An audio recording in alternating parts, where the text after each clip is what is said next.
നമുക്ക് സംസാരിക്കാം. എന്താ സംസാരിക്കാനുള്ളത്? സംസാരിക്കാൻ എന്തെല്ലാം കാര്യങ്ങളുണ്ട്. വിശക്കണ്ട? ഏയ് ഇല്ല, വിശക്കുന്നില്ല. പക്ഷെ മഴ ആയതുകൊണ്ട് ഇപ്പൊ നമുക്കൊക്കെ ഒരു വിശപ്പ് കൂടുതലുള്ള സമയം. പക്ഷെ ഇന്നൊക്കെ ഇപ്പൊ ഫ്രീ ആയിട്ട് ഇരിക്കുന്നതുകൊണ്ട് അത്ര ജോലികളൊന്നും ഇല്ല ഇന്ന്. രസമായിട്ട് തിന്നാൻ വിശപ്പില്ലാത്തപ്പോ മഴ പെയ്യുമ്പോ അല്ലേ? പണ്ടത്തെ തീറ്റ. അന്നേരം ഇടഭക്ഷണമൊന്നും അങ്ങനെ ഇല്ല അല്ലേ? രാവിലെ കഴിച്ചാ പിന്നെ ഉച്ചക്ക്, പിന്നെ ചിലപ്പോ വൈകുന്നേരം കിട്ടും.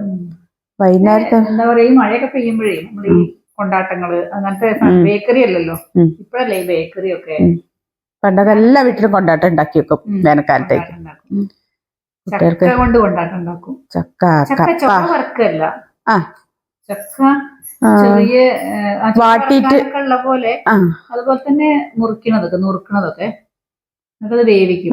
മഞ്ഞപ്പൊടി ഉപ്പിട്ടിട്ട് വേവിച്ചിട്ട് ഉണക്കി വെക്കും. നന്നായി ഉണക്കി വെക്കും. അങ്ങനെ ആകുമ്പോ നമുക്ക് എപ്പോഴും എടുത്ത് വറുക്കാലോ. അത് തന്നെ പുഴുക്കാക്കണവരുണ്ട്. അത് ഒരു വാട്ടിയിട്ട് ഉണക്കി വെച്ചിട്ട് അതിനുണ്ടോ ഇഷ്ടം പോലെ ഉണ്ടല്ലോ നമ്മുടെ നാട്ടിലെ.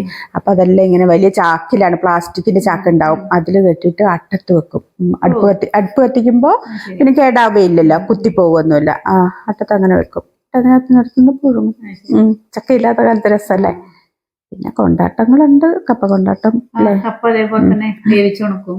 വേവിച്ച് ചെറിയ ചെറിയ പീസസ് ആക്കിയിട്ട് കാപ്പിക്കടിക്ക്. അല്ല, ബേക്കറി സാധനങ്ങൾ ശരിക്കും ഒന്നും ഇല്ലന്നല്ല, നമ്മൾക്കൊന്നും അങ്ങനെ അത്ര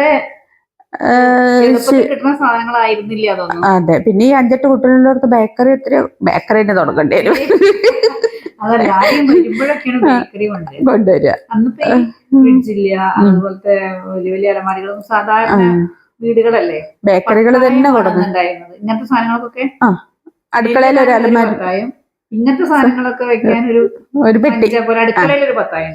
അതിനകത്താണ് ഈ സൂക്ഷിപ്പുകളൊക്കെ അമ്മമാരുടെ. അല്ല, ഇങ്ങനത്തെ സാധനങ്ങൾ കൊണ്ടുവെക്കുമ്പോ ആർക്കെങ്കിലും വേണ്ടിയല്ലേ വീട്ടിൽ കൊണ്ടൊക്കെ? മക്കൾക്ക് വേണ്ടിയിട്ടല്ലല്ലോ. ആരെങ്കിലും വരുമ്പോ കൊണ്ടൊക്കല് കുറവാണ്. ആരെങ്കിലും വിരുന്ന് വരുമ്പോ നമുക്ക് സന്തോഷമാണ്. അവരൊന്നും ബേക്കറി സാധനങ്ങൾ കൊണ്ടുവരുമല്ലോ. അന്നത്തെ കാലം അതാണല്ലേ, നമുക്ക് തിന്നാൻ കിട്ടുമല്ലോ. അതുപോലെ തന്നെ അത് കൊണ്ടു കഴിഞ്ഞിട്ട് പിന്നെ വല്ലപ്പോഴൊക്കെ പത്തായം നമ്മളൊന്നും തൊടിക്കില്ല.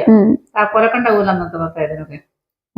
ആരെങ്കിലും നമ്മളെ വീട്ടിൽ വന്നാലും എന്തെങ്കിലും സാധനം പുറത്തേക്ക് ഇറക്കുമ്പോഴാണ് നമ്മൾ കാണുന്നത് ഇവര് പോയിട്ട്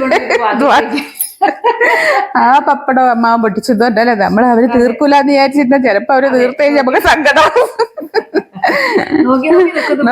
തീരും. അത് നല്ല ടേസ്റ്റുള്ള കാലം.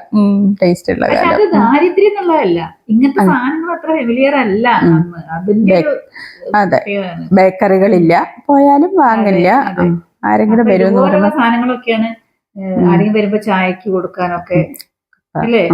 ചക്കപ്പപ്പടം, അതുപോലെ തന്നെ കാപ്പിക്ക് ചക്കപ്പപ്പടം കാച്ചി, കപ്പയുടെയും ചക്കയുടെയും പപ്പടങ്ങള്. അന്നത്തെ ഒരു കാലം അങ്ങനെയാണത് അല്ലേ. ആരെങ്കിലും വരുമ്പോ പറയാം, അന്ന് പിന്നെ സ്ക്വാഷ് ഒക്കെ ഉണ്ടായിരുന്നില്ലേ, വെള്ളം കലക്കി കൊടുക്കുമല്ലോ. ഇപ്പൊ സ്ക്വാഷിന്റെ മുകളിൽ വിട്ടപ്പോ ജ്യൂസ്, അങ്ങനെ പല സാധനങ്ങളൊക്കെ. അന്ന് അങ്ങനെ ഒന്നുമില്ല. വേഗം പഞ്ചസാര വെള്ളം കലക്കും. പിന്നെ തേങ്ങാപ്പാല്, പഞ്ചസാര വെള്ളമാണ് കൊടുക്കണതേ നല്ല വിലയാണ് കുടിക്കാന്. പിന്നെ തേങ്ങ പാലൊഴിച്ചിട്ട് അതിൽ ഈ പഞ്ചസാര വെള്ളത്തിൽ തേങ്ങ നല്ല ടേസ്റ്റ് ആട്ടോ. അത് പരീക്ഷിച്ചിട്ടുണ്ടാ? അല്ല, അത് ഇപ്പോഴും കൊടുക്കാറുണ്ട്. നല്ല രസം, തേങ്ങാപ്പാലില് പഞ്ചസാര ഇട്ടിട്ട്. പിന്നെയാണ് നാരങ്ങ വന്നത് അല്ലേ. പിന്നെ സംഭാരം. ഇപ്പൊ പിന്നെ സംഭാരമൊക്കെ തിരിച്ചു വരുന്നുണ്ടല്ലേ. ഞാനൊക്കെ പുറത്തു പോയാലും ഇപ്പം ദാഹിക്കുമ്പോ സംഭാര കുടിക്കുക. പക്ഷേ ഈ മിൽമയുടെ ഒക്കെ സംഭാരം തന്നെയൊന്നും അല്ല ശരിക്കുള്ള സംഭാരം. നമ്മൾ ശരിക്കും സംഭാരത്തില് ഇഞ്ചി, നാരകത്തിന്റെ ഇല, കാന്താരി മുളക്, ഉപ്പ്. ഇപ്പൊ ഉപ്പ് വെള്ളമാണ്. മിൽമ പേരെടുത്ത് പറയുന്നതല്ല, എങ്ങനെ വാങ്ങിക്കാൻ കിട്ടുന്നത്. മുളക് പൊടി ഇടുവോ? മുളക് പൊടി കാണും, ചെറിയ തരി ഉണ്ടല്ലേ അതിനകത്ത്, ചെറിയൊരു ഇത് കാണും. ഭയങ്കര ഉപ്പായിട്ട് എനിക്ക് ഏത് മോരിലും അതുപോലെ അന്ന് ആരെയും വന്ന് ക്ഷീണിച്ചു വരുന്ന സമയത്ത് ഈ അവിലില്ലേ, വെള്ളത്തിൽ അവിലിട്ട് ഇട്ടിട്ട് അപ്പൊ അവില് വെള്ളം കൂടെ അങ്ങോട്ട് കഴിക്കും. അതൊക്കെ ഭയങ്കര എനർജി ബൂസ്റ്റിംഗ് അരിയാണല്ലോ അല്ലേ, ക്ഷീണം മാറാന്. പിന്നെ അരി വറുത്തിട്ട് നാളികേരമൊക്കെ കൂട്ടി കഴിക്കും. മത്തന്റെ കുരു അരിയും കൂടി വറുത്തിച്ചിട്ട് വൈകുന്നേരത്തെ ചായപലഹാരം അല്ലേ? അവലോസുണ്ട ഉണ്ടാക്കി വെക്കും അരി വറുത്തിട്ട്. ഇപ്പൊ അതൊക്കെ ഇപ്പോഴും ഉണ്ട്, എന്നാലും നമുക്ക് ഈസി രുചിയൊന്നും അല്ല ഇപ്പൊ. കാരണം അന്നത്തെ ഈ അരി അവലോസുണ്ടെന്ന് പറയണു, അത് നമ്മുടെ അന്ന് ഒരലാണ് ഇരിക്കുന്നത്. നല്ല മട്ടയരി പൊടിക്കുകയാണ് മിക്സിയില്. അത് ശരിക്കും ചതയുമ്പോ ശരിക്കും അതിന്റെ ആ ഒരു നനവും എല്ലാം കൂടെ വന്നിട്ട് ആ നാളികേരപ്പാലിന്റെ ഇപ്പൊരു എന്താ പറയാ ഒരു വേറൊരു. അല്ലെങ്കിൽ ഇപ്പൊ നമ്മൾ ഇഞ്ചി അരിഞ്ഞിട്ടാലും അരച്ചിട്ടാലും ചതച്ചിട്ടാലും വേറെ ടേസ്റ്റ് ആണ്. ചതച്ചിടുമ്പോഴാണ് ശരിക്ക്, ചതച്ചിട്ടിട്ട് എണ്ണയിൽ മൂപ്പിക്കുമ്പോഴുള്ള ടേസ്റ്റും മണവും ഒക്കെ വ്യത്യാസമാണ്. നമ്മൾ ഈസിക്ക് എല്ലാം കൂടി അരച്ചിട്ടാൽ അത് തീർച്ചയായിട്ടും ഇപ്പൊ ഇഞ്ചി തന്നെയാണെങ്കിലും ഒരു കയ്പ്പ് രസമാണ് അരച്ചാ വരിക. ഓരോന്നിനും ഓരോ പാകമുണ്ട്. എന്തെല്ലാം കേക്ക്, ബർത്ത്ഡേക്ക് പോലും അല്ലെ കേക്ക് പറഞ്ഞാല് ബർത്ത്ഡേ കേക്ക്. ഇപ്പൊ ഓരോ ആഘോഷങ്ങൾക്കും അല്ല അന്ന് പിറന്നാളിന് പറഞ്ഞ വിളക്ക് വെച്ച് അതിന്റെ മുന്നിൽ ഇല വെച്ച് ഗണപതിക്ക് വിളമ്പി അല്ലേ?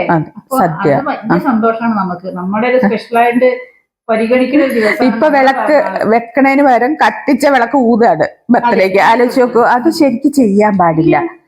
അല്ലെങ്കിൽ കത്തിക്കരുത്. ഇപ്പൊ വിളക്ക് കത്തിക്കുന്നപ്പോ അതെ ജ്യോതിഷ പോവാനാ ഇപ്പൊ പറയണത്. വിളക്ക് കെടുത്തിയാലും മെഴുകുതിരി ആണെങ്കിൽ പോലും അത് വെറും വെട്ടമാണെന്ന് കരുതാതെ വിളക്ക് കത്തിച്ചുകൊണ്ട് വേണം അല്ലേ?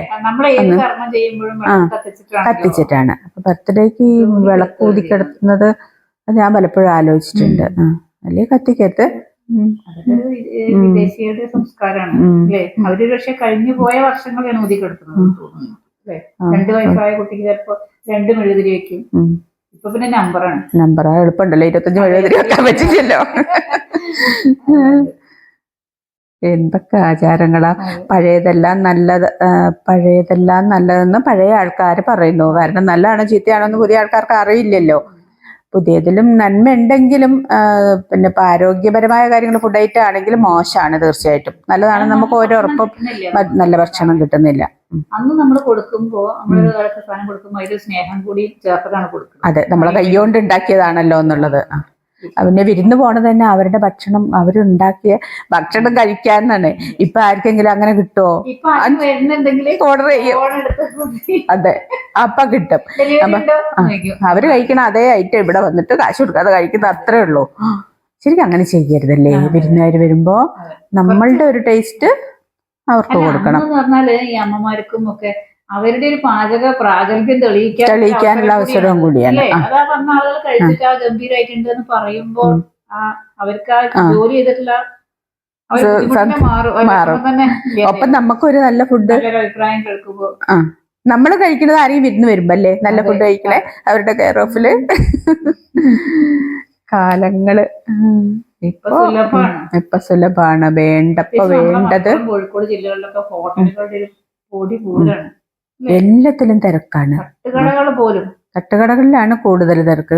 ജനിക്ക് ഉണ്ണാനായാലും ഭക്ഷിക്കാൻ വേണ്ടിയിട്ട് അങ്ങനെ ജീവിക്കണ പോലെ വേണ്ടെങ്കിലും അത് പിന്നെ ആ ബിസിനസ് ട്രിക്കാണത്. നമ്മൾ വേണ്ടെങ്കിലും ഇപ്പൊ നമ്മൾ പറഞ്ഞില്ലേ, ഒരു സൂപ്പർ മാർക്കറ്റിൽ പോകുമ്പോ ഒരു സൂചി വാങ്ങാൻ പോയിട്ടുണ്ടെങ്കിൽ പിന്നെ ഒരു തയ്യൽ മെഷീനുമായിട്ട് പോരും. അത് അവരുടെ ആ പ്രലോഭനാണ്. അവരുടെ പ്രലോഭനങ്ങളിലാണല്ലോ നമ്മളിപ്പോ വീണ് മരിച്ചു പോകുന്നത്.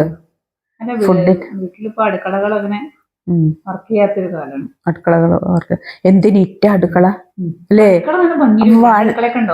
രണ്ടടുക്കള വളരെ പാത്രങ്ങൾ കുറവ്, വളരെ നീറ്റാണ് അടുക്കള. അല്ലെങ്കിൽ അടുക്കള നിറയെ പാത്രങ്ങളും അല്ലെ, എന്തെല്ലാം കാര്യങ്ങളാണ്. ഇപ്പൊ എല്ലാം ഹൈഡ് ചെയ്ത് വെക്കാണ്, എല്ലാം ഹൈഡ് ചെയ്യാണ്. മറ്റുള്ളവർ കാണാതെ മനസ്സും ഹൈഡ് ചെയ്യാണ്. ടേസ്റ്റും എന്തെല്ലോ നിറങ്ങളില് അല്ലേ, നിറങ്ങളില് ഗന്ധങ്ങളില്. അതെ, സൂപ്പർ മാർക്കറ്റുകളിൽ നമുക്ക് വേണ്ട സാധനങ്ങളൊന്നും ഉണ്ടാവില്ല. അത് കാണുമ്പോൾ നമുക്ക് എന്താ ആവശ്യമുള്ളതാണ്, ആവശ്യമില്ലാത്തത് ഒരു സാധനങ്ങളും അവിടെ ഇല്ല. അതെ, കാഴ്ചയുടെ പിന്നെ പ്രലോഭനത്തിലാണ് നമ്മളുടെ ഉപഭോഗം. അതുകൂടി കൊണ്ടുവരണം. നമ്മളെ മനസ്സിനെ കൺട്രോൾ ചെയ്യാനുള്ള ഒരു പരിശീലനം കൂടി കൊടുക്കേണ്ടി വരും അല്ലേ? അതിനാണ് പക്ഷെ ധ്യാനവും യോഗയൊക്കെ അതിന്റെ ഒരു ഭാഗമാണ്. വേണ്ട നാമജപം തന്നെ മനസ്സിനെ കൺട്രോൾ ചെയ്യാനുള്ള സാധനമാണ്. ഇന്നിപ്പോൾ ആരാ നാമം ജപിക്കുന്നത്? ഒരു 20 മിനിറ്റ് പിന്നെ എല്ലാം മറന്ന് അതിന് മുമ്പിൽ ഇരിക്കുക എന്നുള്ള ക്ഷമയില്ലല്ലോ. അപ്പൊ അതാണ് ആ ധ്യാനം എന്ന് പറഞ്ഞാൽ ശ്രദ്ധയാണ്. ആ ശ്രദ്ധയില്ലാത്തതുകൊണ്ട് കോൺസെൻട്രേഷനും ഇല്ല. അതുകൊണ്ട് വേഗം വേഗം തലമുറ മാറുന്നു, തലയുണ്ടാവുന്നു, മുറയൊന്നും ഇല്ലാതാവുന്നു. തലമുറയുടെ മാറ്റത്തിന് കാലം നല്ലത് നല്ലതാണ്. പിന്നെ നമുക്ക് ആശ്വസിക്കാം, എല്ലാം ഒരു ചാക്രികമായിട്ടാണല്ലോ. അതെ, ഇനിയിപ്പോ എന്താണാവോ അടുത്ത സമയത്ത് നമ്മൾ അനുഭവിക്കുക.